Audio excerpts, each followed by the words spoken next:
নমস্কাৰ বন্ধু বান্ধৱীসকল, কি খবৰ? আজি মই আকৌ আপোনালোকৰ বাবে এটা বামলা মাছৰ নতুন ৰেচিপি ভিডিঅ' লৈ আহিলোঁ। এয়া দেখিলেনে? বামলা মাছ, বিলাহী, পিঁয়াজৰ নলা আৰু নহৰু আদা লৈ লৈছোঁ আৰু ভালদৰে মই এয়া ধুই লৈ কাটি লৈছোঁ। বামলা মাছখিনি মই কুহুমীয়া গৰম পানীৰে ধুই লৈছিলোঁ আৰু এয়া মই কেৰাহী পাতিয়েই দিলোঁ। কেৰাহী গৰম হোৱাৰ পাছত মই এয়া তেল দি দিছোঁ। তেলখিনি যেতিয়া গৰম হৈছে তেতিয়া মই ইয়াতে মাছখিনি প্ৰথমে ভাজি ল'ম। মাছখিনি অলপ লৰাই লৈছোঁ আৰু মাছখিনিৰ বাবে যিমান নিমখ আৰু হালধিৰ প্ৰয়োজন হয় এয়া মই দি ল'ম। ইয়াত মই কিন্তু একো মা মছলা ব্যৱহাৰ নকৰোঁ, অকল আদা নহৰুহে ব্যৱহাৰ কৰিম। মাছখিনি ভজা হৈছে আৰু প্ৰায়। মাছখিনি ভাজি হোৱাৰ পাছত মই এয়া কাঢ়ি লৈছোঁ।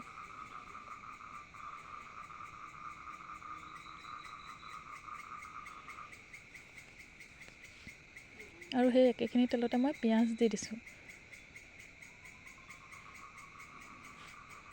পিঁয়াজখিনি অলপ সময় লৰাই ল'ম।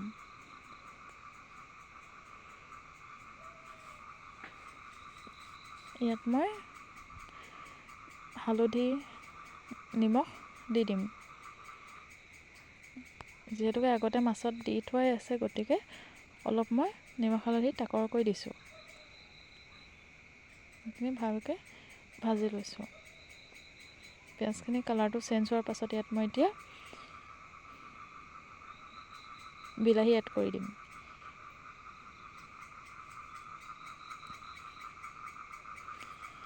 বিলাহীখিনি দি অলপ মই ভাজি ল'ম আৰু এই অলপ সময় ভজাৰ পিছত ইয়াতে মই এতিয়া পিঁয়াজৰ নলা দি দিম আৰু পিঁয়াজৰ নলাখিনি দি ভালদৰে লৰাই ল'ম।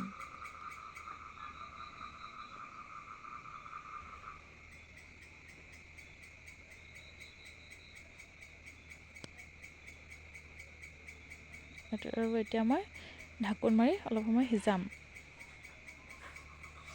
ঢাকোনখন আকৌ অকণমান সময়ৰ পাছত দাঙি চালোঁ আৰু পিঁয়াজ আৰু নলা আৰু বিলাহীখিনি প্ৰায় গলিছেই আৰু ইয়াতে মই এতিয়া আদা নহৰু পেষ্টটো দি দিছোঁ। এতিয়া মই আকৌ এবাৰ লৰাই লৈছোঁ।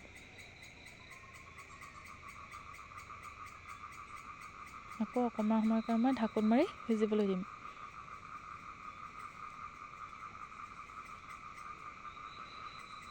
এয়া দেখিলেনে? পিঁয়াজৰ নলা আৰু বিলাহী প্ৰায় সিজিছে আৰু।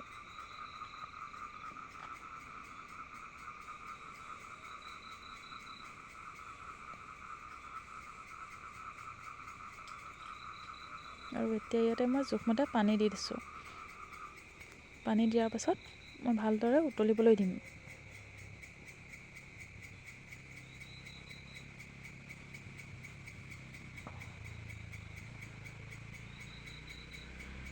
ভালদৰে উতলা হোৱাৰ পাছত এয়া মই মাছ দি দিছোঁ। দি ভালদৰে মই আকৌ এবাৰ লৰাই দিছোঁ। ঢাকোনখন খোলাৰ পিছত কিমান ধুনীয়া লাগিছে দেখিবলৈ।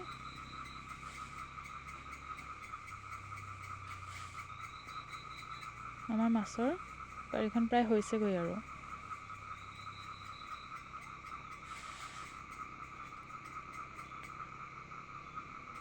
ইয়াতে মই ধনিয়াও দি দিছোঁ অলপ।